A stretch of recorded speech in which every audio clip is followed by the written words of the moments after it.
बहुत दिन पर आज दुकान में भल किसी कम है। तो नमस्कार समस्त मान को जय जगन्नाथ। तो प्रतिदिन पर सका उठी मोर सब कम सारी गाधी पाधी ब्रेकफास्ट करी बाहरी गली दुकान को।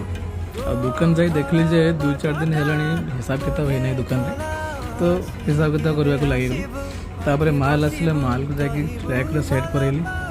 तापर गोटे कस्टमर ऑर्डर आसले ता आगु कौन कली जे गोटे खुदड़ी खाईदेली कहले बहुत भोक लगुला टाइम बहुत होता।